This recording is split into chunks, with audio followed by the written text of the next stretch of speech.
Usually I play some music, and usually I bring production, and we don't get right into the content. But ladies and gentlemen, boys and girls, we have what we like to call a first world problem. Now, is this a real problem compared to everything going on in the world? No. But it was still a problem. But before we get to that, before we get to the controversy of Friday and how my heart was broken. No, not by an ex that decided to like vagina. No, how my heart was broken by something. I'm going to take you guys back to about 24 hours ago, November 21st, 2025, Friday PM or AM, Friday AM around 11:30 a.m. Oh. I was getting to work. And I walked by the brand new MJ Morning Show studios, which I will be working in December 1st through 5th. And you should always listen to the number one morning show, MJ Morning Show, on Q105, 104.7 FM. Ladies and gentlemen, just a little quick plug, even though he doesn't really need it. Ladies and gentlemen, boys and girls, I got to see the new studios. It looks beautiful. It definitely was one of those things that even though it took a while to get them in there, they did it perfectly. So shout out to Beasley Media Group. They're kicking ass. Okay, here's the thing. Here's what the problem is. Fester, the co-host of the MJ Morning Show, goes, "Hey, Hoppe, how you doing?" Because we're friends. He has this idea that, like, and I agree with it. Like, if I stopped working at Beasley, I'd probably never see Fester again. But when I see him at USF games, because I get free tickets, or when I see him during work, he's a freaking grumpy delight. I love me my Fester. And I love MJ too. Yeah, Michelle. But here's the point. Fester goes, "Hey, Hoppe, I haven't seen you in a while. How are you?" You know, when you haven't seen a coworker in like 3 weeks, you're catching up and whatever. He goes, "Hey, Ryan, I have this radio commercial that I recorded. I need you to produce it for me," because that's what I do during the day is I produce the commercials like Car Candy, a Wild 94.1 with Meredith. And if you hear Sono Bello with Lana or Meredith, I'm the one that created that commercial. No, I didn't do their voice. They gave me the voice. I made the music. Okay. Anyway, Fester goes, "Hey, Ryan, would you make this radio commercial for me?" So we made it. We got it done. It was a good time. And we go into the break room, and there's all this barbecue, like in those like platters, but it's all empty. There's empty baked beans. There's empty potato salad, empty brisket, whatever, all of it. I'm drawing a blank because this is making me mad thinking about this. So I go, man, see, I said to Fest or something like, "This is what's the best about getting up in the morning is you get all the free food or whatever."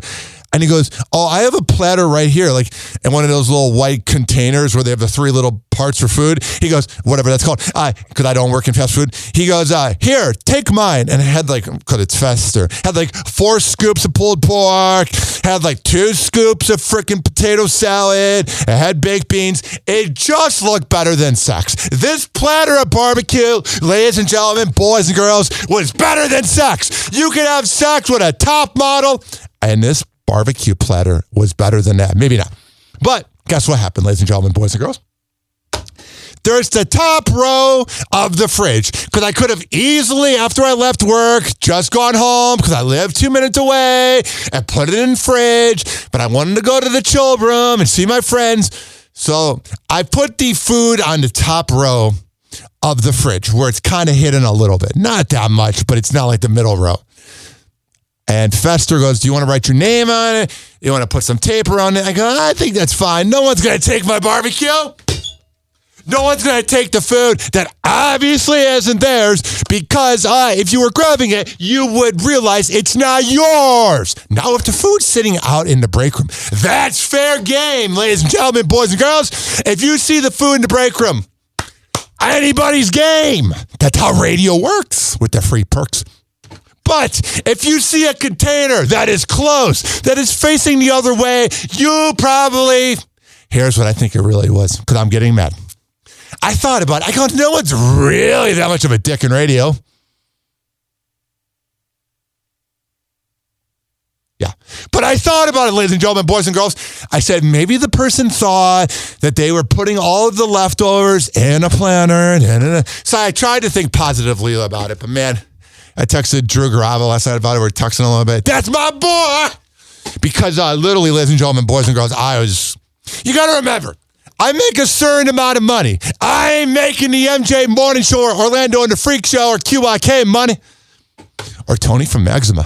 I make just enough to get by, and then Tom Bernard, Minneapolis radio legend, pays me a nice check, and it pays all my bills. So throughout the month, I have to budget. Throughout the month, I don't have the expendable cash yet to go to Burns on a Wednesday night to get laid. But I do have enough money to breathe and pay my bills. So whenever there's a chance, I'll be honest with you, and this is how most underpaid radio hosts do, and promotions people are, whatever you're underpaid in radio. When there's free food and the rest of the big bosses and all the on-air talent go, no, give it to the part-timers, which I hate that term because we're doing full-time work. Ladies and gentlemen, boys and girls, the hosts go, oh yeah, let the part-times have it. And I will save that food for 3 weeks. Not 3 weeks, maybe 3 days. That's what I meant. My aunt taught me right after my dad died. My aunt was one of the big head honchos at Sears in the late 80s to 2015. She loves being anonymous, but I love you, Aunt. So, ladies and gentlemen, boys and girls, that was a joke that I made her name anonymous. I'll never forget, we were having this little luncheon after my dad died, and I was about to move to Cleveland. She was like, I want to give you some advice, Ryan. She goes, because she knew I wasn't making the big Shane French money in Cleveland or Dominic Theater, even though that show will be nothing without him. They knew that I'm just getting by. And she goes, if you ever have a chance to have free food, try to save it for the week. And ever since then, I've been a free food slut. And a recovering slut in real life because I'm a hedonist. All right. That was very therapeutic. A lot of my predecessors, literally anybody I've ever worked with, would have made it a big deal. They would have done some name calling. They would have been mad. I'm getting mad thinking about it. And I even, before I did this segment, I went by the fridge. I was like, I wonder if the food's there. Just maybe. And you just see the little empty spot. Everything else is full in the fridge. But you look at the top part and you see where something was. You know, like when you drive by like an empty Sears, I'm thinking about my aunt, when you're at West Shore Mall and you just see a huge parking lot of once was a megaplex. That's what it's like in the fridge. As you see what was the pulled pork and the potato salad and baked beans. And what could have been? All right. That felt good. The most ridiculous radio I've ever done. But radio is a ridiculous business. It's a bunch of nerds, because I'm a nerd too, that weren't cool growing up. So getting the voice behind the big microphone gives them an ego trip. All right, I'm done. I'm out of breath. I am so getting mad thinking about it because then I had to go to Publix and pay $18, which I have the $18, but would I rather have saved the $18? All right, Ryan, we're going to relax. We're going to meditate, Ryan. You're getting worked up about the food you could have had when someone took it, knowing it's not theirs. Although, if it is one of my big bosses, it's fine. You can have it. Anybody else? Nah, I'm mad. But literally, if it was one of my big bosses that did it, take it.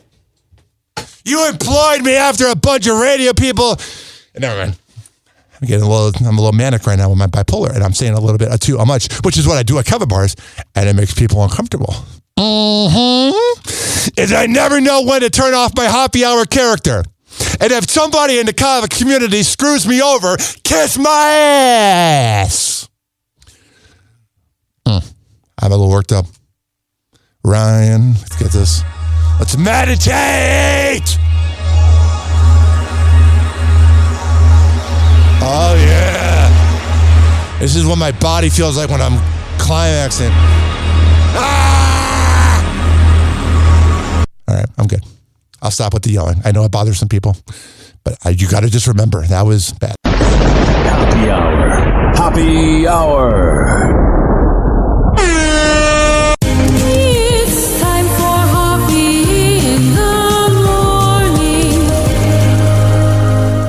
RyanHoppyRadio.com. Happy Hour will be right back. You probably had Taco Bell before. Whenever we're going outside, all I smell is poop. In the nuts, and we'll call it a day. The semen was so big. Don't worry, Fresno. Happy Hour will be right back.